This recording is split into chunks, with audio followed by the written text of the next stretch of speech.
আসসালামু আলাইকুম ওয়া রাহমাতুল্লাহি ওয়া বারাকাতুহু। সকলে কেমন আছেন? আলহামদুলিল্লাহ, আমি আপনাদের দোয়াতে ভালো আছি। গত ভিডিওতে আমরা তখতি নাম্বার 1 মুফরাদাত বর্ণমালাগুলো শিখেছিলাম, আরবি বর্ণমালা, আরবি অক্ষরগুলো শিখেছিলাম। আজ আমরা তখতি নাম্বার 1 এরই দ্বিতীয় পার্টে এই আরবি অক্ষরের গঠনগুলো শিখবো ভালোভাবে, মানে পুরোপুরিভাবে অক্ষরগুলো সুন্দরভাবে চিনবো। তো আসুন আমরা দ্বিতীয় পার্ট শুরু করি। গত ভিডিওতে আমরা তাফসীর নাম্বার 1 মুফরাদাত নিয়ে আলোচনা করেছিলাম, অর্থাৎ পৃথক পৃথক ছাড়া ছাড়া অক্ষরগুলো নিয়ে আমরা আলোচনা করেছিলাম।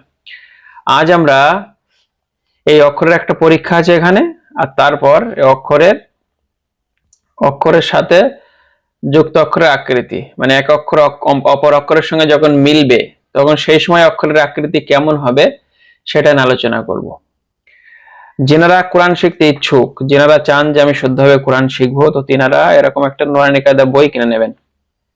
একটা নুরানি কায়দা বই কিনে নেবেন, নিয়ে অক্ষরগুলো হারাকাত গুলোকে আগে সুন্দরভাবে মুখস্থ, এই মুফরাদাত গুলোকে আগে সুন্দরভাবে মুখস্থ করে নেবেন আলিফ থেকে ইয়া পর্যন্ত। তারপর এখানে ওইগুলোকে ট্রাই করবেন। এখানে অক্ষরগুলোকে, এখানে দেখেন অক্ষরগুলোকে উল্টো পাল্টা ভাবে রাখা আছে, যেমন তা, ত, সা, সিন, হা, সাদ, শিন, হা, খ, র, কফ, জাল, জা, দাদ, জ, আলিফ, আইন, নুন, বা, জিম, ফা, গইন, ইয়া, মিম, লাম, দাল, কাফ,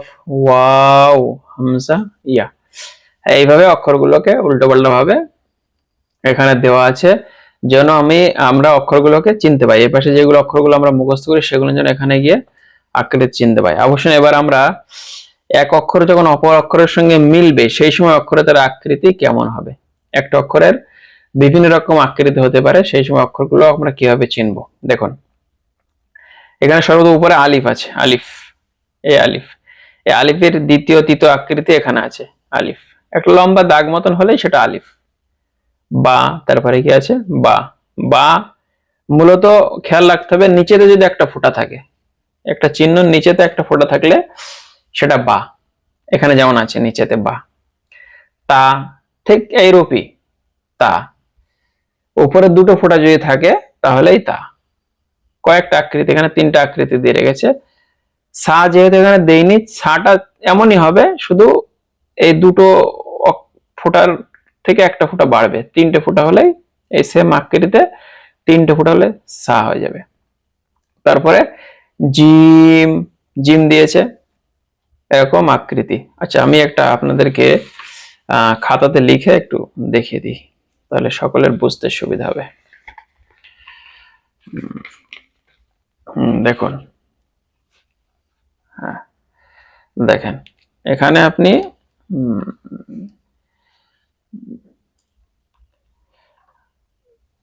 দেখা যাচ্ছে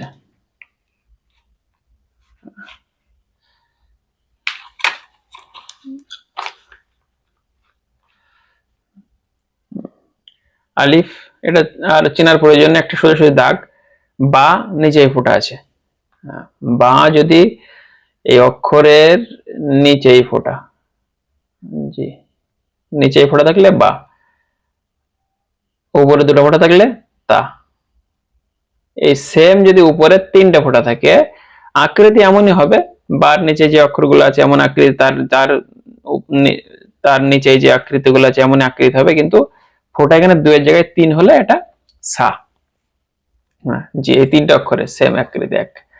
তারপর আছে কি জিম, এখানে জিমটা দিয়েছে, হা খ দেয়নি, তো জিমের নিচে যে আকৃতি আছে এইভাবে আছে জিম। যদি এটা সেম এরকম আসে আর এরকম আসে, এই উপরে ফোঁটা হলে খ, আর এই যেরকম ফোঁটা না থাকলে এটা হা হয়ে যাবে। সেম পরে 3টে আকৃতি একদম একই রকম, জিম, হা, খ। যদি নিচে একটা ফোঁটা থাকে জিম, ফোঁটা না থাকলে হা, আর ফোঁটা উপরে থাকলে খ।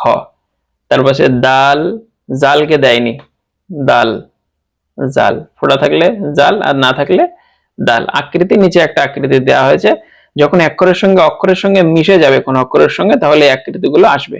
আমরা পরের পার্টে এগুলো সব পাবো। দাল জাল। রজা আকৃতি দেয়নি, সেম এরকমই রজাটা, শুধু এখান থেকে র সোজা হবে আর যা এরকম সোজা হবে, উপরে একটা ফোঁটা হবে, রজা। দাল জাল রজা সেম আকৃতি চারটে। তারপর আমাদের এখানে কি দিয়েছে, আইন, দাল জাল রজা, সিন শিন সাদ দাদ এগুলো এখানে দেয়নি। সিন আপনি মনে করেন যে এরকম দুটো ফোঁটা দুটো নোক্তা থাকলে সিন, আর এরকম সেম দুটো নোক্তার উপরে যদি তিনটে ফোঁটা থাকে তো শিন। সোয়াদ মাথাটা এরকম গোল থাকলে সোয়াদ, আর মাথা এরকম গোল হয়ে ফোঁটা থাকলে জদ, সদ এসে গেল। এরপরে ত জ, ত জ সেম আকৃতি যেমন আমরা পড়েছি এরকম ত জ, ত জ। আইন গয়ন আকৃতি, আইনের আকৃতিটা দিয়েছে এখানে, আইন দেখতে পারি আমরা, আইন দিয়েছে এখানে, আইন, আইন এর আকৃতি একটা দিয়েছে, ঠিক এরকম আকৃতি সেম, যদি ফোঁটা থাকে গয়ন আর ফোঁটা না থাকলে আইন। জি। ফা, ফা দিয়েছে, কপ দেয়নি। ফা মাথা গোল, মাথা গোলের উপরে একটা ফোঁটা থাকলে ফা, আর মাথা গোলের উপরে দুটো ফোঁটা থাকলে কফ, শুধু ভাবে। যদি মাথা গোল থাকে আর নিচে উপরে একটা ফোঁটা থাকে তাহলে ফা, আর এই যে মাথা গোলের উপরে দুটো ফোঁটা থাকলে কফ। তারপরে কাফের আকৃতিটা দিয়েছে, কাফ, এরকম একটা আকৃতি, মাঝখানে একটা ডালপালার মতন একটা চিহ্ন আছে, সেটাই কাফ। লাম সিম্পল, আপনি দেখতে পাচ্ছেন লাম একটা দাল, আলিফের অপোজিট। যদি আপনি মনে করুন যে যদি এরকম দাগ আসার পরে কোন অক্ষর আগে থাকে তাহলে এটা লাম, আর যদি আগে অক্ষর না থাকে সেটা আলিফ, দুটোই দাগ। যদি সামনের অক্ষর থাকে, দাগের পর অক্ষর থাকে, সেটা হলো লাম, আর যদি দাগের পর অক্ষর না থাকে সেটা আলিফ। জি। মিম মাথা গোল এরকম টানলে মিম। নুন উপরে ফোঁটা, বার অপোজিট।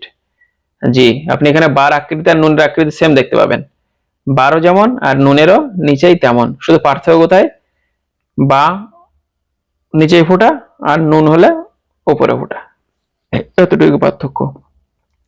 নুন, মিম নুন। ওয়াও, ওয়াও আকৃতি এই জন্য দেয়নি যে ওর একটা আকৃতি আসে এরকম, মাথা গোল হয়ে চলে আসে একটা আকৃতি, ওই জন্য আকৃতি এখানে দেয়নি। পরে হা দিয়েছেন, হা, এটা হা, অনেক এটা ছোট হা বলে, হা এরকম গোল চিহ্ন একটা হলে হা। তারপরে হামজা, হামজা চিহ্ন এরকম সামান্য একটাই আকৃতি, হামজার আকৃতি কখনো চেঞ্জ হয় না, কখনো বদলায় না, এই একটা আকৃতি সর্ব জায়গায় থাকে। তারপরে আছে ইয়া, ইয়া তার উল্টো, আমরা এখানে তা দেখেছি, তা তার উল্টো, ঠিক দেখেন তার উপরে দুটো ফোঁটা ছিল, আর সেম আকৃতি যখন নিচে দুটো ফোঁটা হয়ে যাবে তখন এটা ইয়া হয়ে যাবে। তো এইভাবে আমরা অক্ষরগুলোকে সুন্দরভাবে চিনে নেব, অক্ষরের কি আকৃতি হতে পারে, আকৃতি বদলে কেমন হতে পারে, সুন্দরভাবে চিনে নেব। একটা করে নয় কাদা আমরা কিনে নেব। ইনশাল্লাহ আমার সঙ্গে আপনারা থাকুন, ইনশাল্লাহ দেখবেন কোরআনকে, বিশুদ্ধ কোরআনকে সুন্দরভাবে আমরা ইনশাল্লাহ পড়তে পারবো। আল্লাহ তাবারক তাআলা আমাদের সকলকে কোরআন সঠিকভাবে শিখবার তৌফিক দান, আল্লাহুম্মা আমিন। ওয়া আখিরি দাওয়ানা আলহামদুলিল্লাহি রাব্বিল আলামিন। আসসালামু আলাইকুম ওয়া রাহমাতুল্লাহি ওয়া বারাকাতুহু।